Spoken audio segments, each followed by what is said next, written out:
Bring in Pascal Confavreux now, who is the spokesperson for the French Foreign Ministry. And I am speaking to you, sir, and it's good to speak to you. Thank you very much indeed for joining us. The day after President Macron declared France formally recognises a Palestinian state. It did that alongside a number of other key countries. This is a president of France who has really galvanised momentum alongside the Saudis for this recognition. How will that and France advance peace? It was a very important moment yesterday, I think a historic moment, when we could, and you could feel it in the General Assembly conference room, where people were standing, when you had some applause at some different moments. Because it was bringing back to life these two-state solution. You said it, there is a group of countries that decided to recognize Palestinian states, France, and some others, around 10 of them. And it came also with very strong commitments from neighboring countries of the region to condemn the October 7th terrible attacks, to condemn Hamas, to exclude it from any future state of Palestine, but also to engage into a regional integration with Israel and to think the day after in terms of reconstruction and in terms of stabilization. It's all this that was encapsulated yesterday. Benjamin Netanyahu, who is the Prime Minister of Israel, has said there will be no Palestinian state.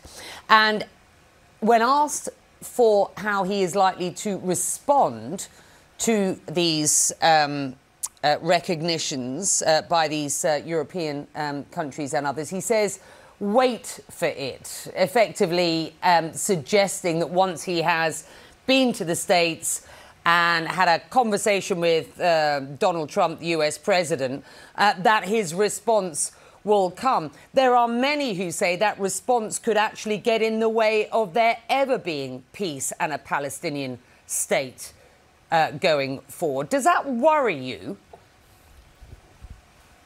That's why there is this all gathering. It's to create these conditions, because the ceasefire, if you really want to have it, you have to think the day after. Why? So we completely support the efforts of mediation by the United States, by Egypt, by Qatar.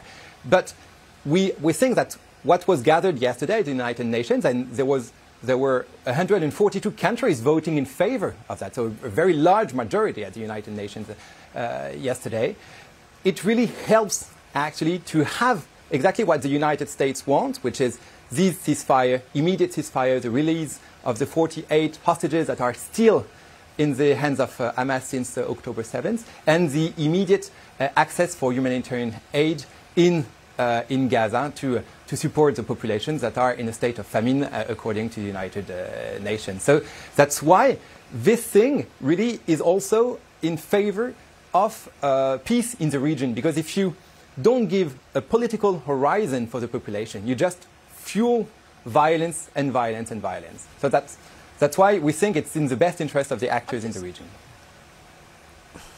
Yeah, I just wonder how you feel this is going to land and what this will really achieve without the support of the United States. I mean, it wasn't just a lack of support for these decisions by European nations to formally recognise the Palestinian state. It wasn't just a lack of support. The US has said this will embolden Hamas and will get in the way of peace going forward. Your message to the US president?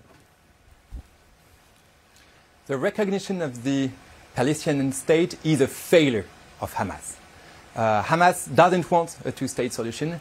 Hamas just wants endless violence and wants to destroy the state of Israel. And that's why to have a very strong commitment for the first time at the level of the United Nations was a major achievement. The second thing is that it will help the ceasefire. And the third thing is that should the American administration want to engage in the kind of Abraham Accords too, we level down the bar to reach them. Because we have already some neighboring countries condemning Hamas and ready to engage in a future regional organization.